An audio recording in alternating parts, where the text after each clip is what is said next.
Happy Sunday and welcome back to my channel. In this video I would like to share with you the two biggest challenges that I've been facing since I started running my own business. I thought, being an Asian businesswoman in the UK, some of the challenges I'm facing might be unique, some of them might be quite common for all entrepreneurs, businessmen or businesswomen alike, but I thought I would put it out there just to offer a different perspective and hopefully we can learn from each other. So without further ado, let's dive into it. Number one, the first challenge I've had is to deal with other people's perception and prejudice. So because my business is in property investment and property development, so sometimes I have to deal with loads of people in construction, and they tend to be quite male dominated sectors. I remember once I had to meet a new local builder who I was trying to get a quotation from. So after 1 hour site visit and discussions, towards the end of the meeting, he was like, "Oh, by the way, how old are you?" And I was thinking, oh, like what do you mean? Like, how is that even relevant to the discussion? So I was a bit taken aback. At first I was a bit offended, but then this just, kept happening. Even my tennis coach was wondering the same. He was like, "Oh, how old are you?" So later on, I just developed a coping strategy. If the situation was pretty harmless, I would joke about it. I would respond by saying things like, "How old do you think I am?" I would give you a clue: I'm married. And the ironic thing is, once I tell them I am married, they would automatically ask me a follow-up question, which is something like, "Oh, so do you work with your husband?" I.e., who is really running the business? Is it your husband? Is it you? Or you just work with your husband or work for your husband? Like, who is the real developer in your project? If I sense that the other people's misconceptions and incorrect perceptions are going to have a negative impact on the business, then I would try and do something. So I might change the language I use. I might sound differently. I might even use more assertive body language as well. So I might say something like, I've been doing this business for 6-7 years, and before that I was doing this, and before that I was doing that. So without giving away your age, you focus on essentially the experience that you've had, but it still sounds a little bit defensive. So I think what works best in this situation is to use a combination of sense of humor as well as professionalism, where you show people that you know what you're talking about and you're prepared and you are experienced and capable, without sounding a bit too defensive, if that makes sense. So it can be a little bit tricky, but I think so far this sort of combination of techniques actually has worked for me. So usually after a few minutes self-introduction, people will immediately take me seriously, because I focus on, instead of my age, I focus on my experience. I focus on what I've done in the past and on what I have achieved. So I think by being prepared and to focus on your experience and what you do know, and just try to also blend in a bit of sense of humor so that people know that you're not taking yourself too seriously. So a combination of these techniques probably works the best.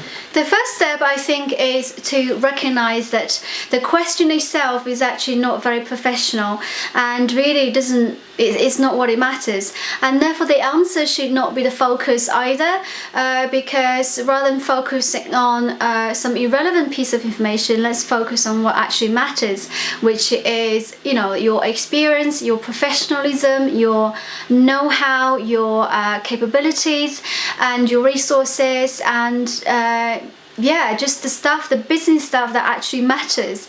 My second biggest challenge is a quite odd one for me.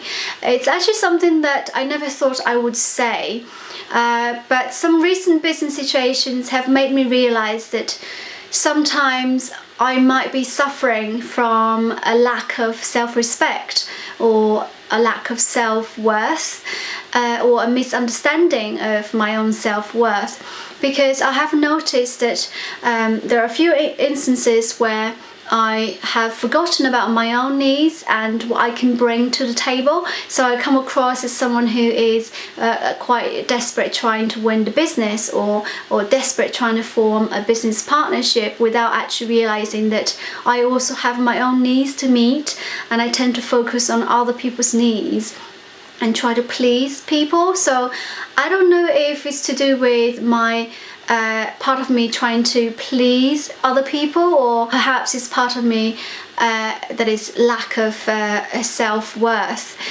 I think it's probably a bit of both, and it's to do with my cultural background. So being Asian, my dad, when I was growing up, my dad was really tough on me. So he would have extremely high expectations of me, and at the same time, no matter what I did, I was not good enough, and he would always put me down in front of people.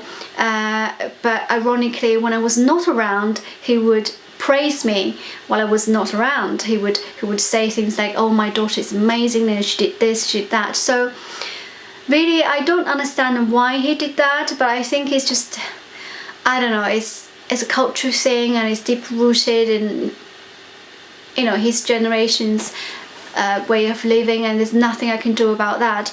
So what I can do is to focus on building my own self-worth and my own self-respect. So since I've realized that it's a problem and a challenge that I need to address, I've started to implement 3 things in my life recently which has been working for me, so I thought I would share with you as well.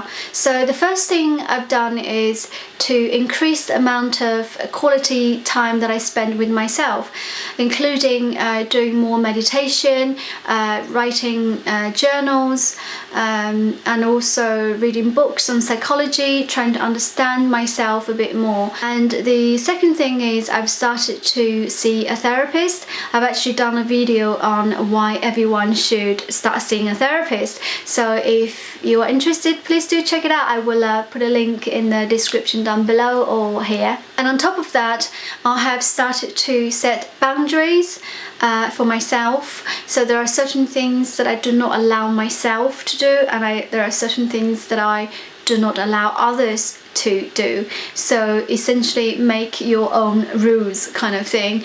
So yeah, in a nutshell, my second biggest challenge is really to introduce some sort of equilibrium into my life as well as the business, so that I have more self-respect and self-worth in my dealings with outside world. So there are so many capable businesswomen and men out there, and what usually holds them back is not the capability or the resources. What holds them back is actually the mindset, you know, the way you think and the way you deal with your past, and the way you treat and respect yourself. You know, this side of things that need a huge amount of work on, and it's definitely not something that they teach you at business schools. On that note, I hope you find this video helpful, and if there are any challenges or issues that you've had to overcome as an entrepreneur, please do let me know in the comment section and I will get back to you. Thanks for watching, and see you next Sunday. Ciao.